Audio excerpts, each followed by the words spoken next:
Hanging out in a seedy little bathroom. It's a pleasure to have with me Dave Grohl. How are you, Dave? You've probably hung out in seedy bathrooms before, haven't you? Not with you. Haven't we all? Dave, it was about a year ago that we were hanging out in a seedy little place do you know where we were? We were sitting in a stairwell.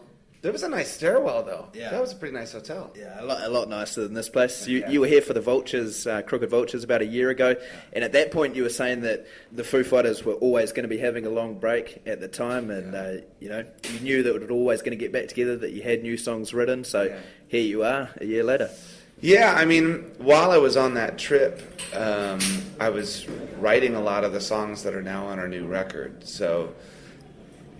playing with the Vultures was amazing. Being in a band with John Paul Jones and Josh, who's a good friend of mine, and it was an incredible experience. And to get back to playing the drums too. I mean, for me, it was like home sweet home. But the Foo Fighters is like a family to me. Yeah. So I'm never not thinking about the Foo Fighters. They're just a part of me. And I was writing a lot of these new songs while I was on the road with the Vultures. And the day that the Vultures ended, the Foo Fighters started again, and we went straight into the studio and wrote a bunch of songs, and then we moved everything out of the studio into my garage, which is kind of like a backwards way of doing it, We were practicing in this huge studio, and then once we had all the songs written, we loaded into my garage, which is, a little bit bigger than that room, but it's like a real, garage, and great. It turned out great. I saw. I was going to ask you this a little bit later, but I may as well ask it now. I saw the new documentary. Oh, you saw it? Yeah, I saw it today at about 3. And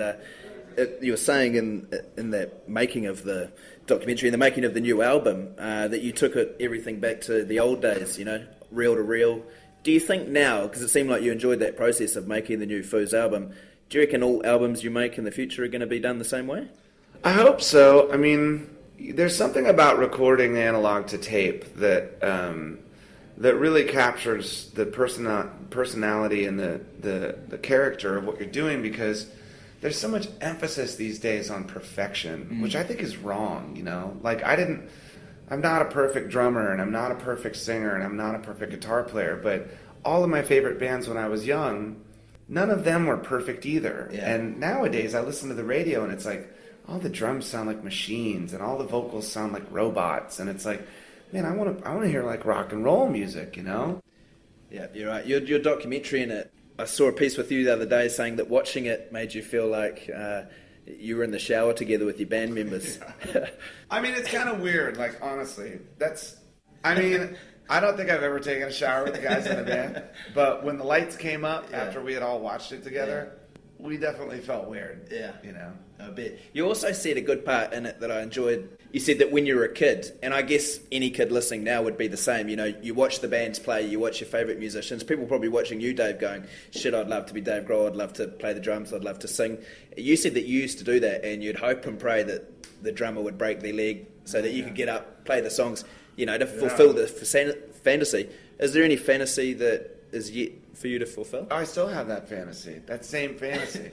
Like, whose leg do you want to break? Oh, AC/DC. I don't give it. I take your pick. Like, I don't want to break anyone's leg, but there's that part of me that there are bands and albums that are really important to me that made me the person that I am today, and so my connection to those musicians or those groups is really strong. I'm going to rip through a couple of these quickly. Bit of quickfire. Ever been into a fight, Dave Grohl? Yes. Did you win? Yes. Ever had to prove that you're Dave Grohl? Yes.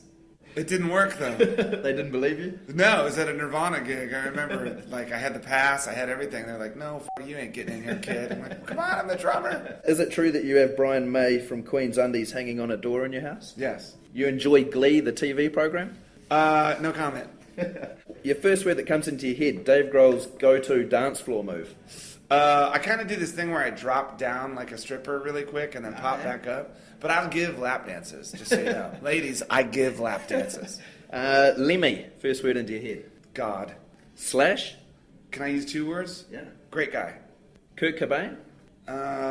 1 word. I don't know. I have a lot of words for Kurt. I miss him. Foo Fighters as a band name? It's ridiculous.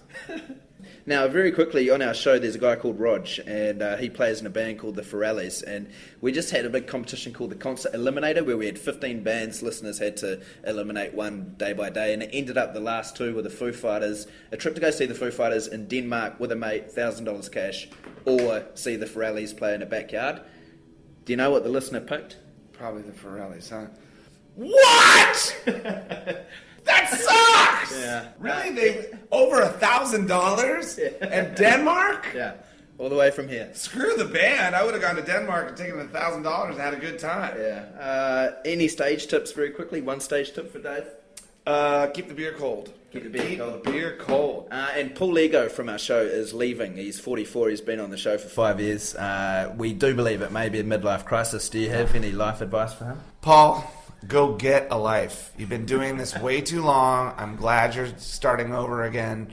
It's time to really get on with it and do something for real. Hey Dave, it's always a pleasure talking to you, and I guess we look forward to the brand new album coming out, Wasting Light, less than a month away. But I do want to say thank you on behalf of everybody in Christchurch who probably couldn't be here tonight. Some made the trip up, some won prizes to come up, and I guess very thankful that you and the boys got together and put the show on, I guess at your expense and for Queensland as well. Does it mean a lot for you guys, lastly, to be able to do something like this for people in this time? Well, if you look at it like this is the only thing that I know how to do. If I were a carpenter, maybe I could go down and help people fix shit. Yeah. If I were a cook, maybe I could go down and feed people. But I'm not. I play rock music, and I just figured, well, let's stop here and do our part to help out, because it's a beautiful city. I've been there before, and this is a wonderful country. You've always been good to us, so it's kind of the least we can do. Yeah. But I just hope everyone does their part too. Thank you very much, Dave. All right.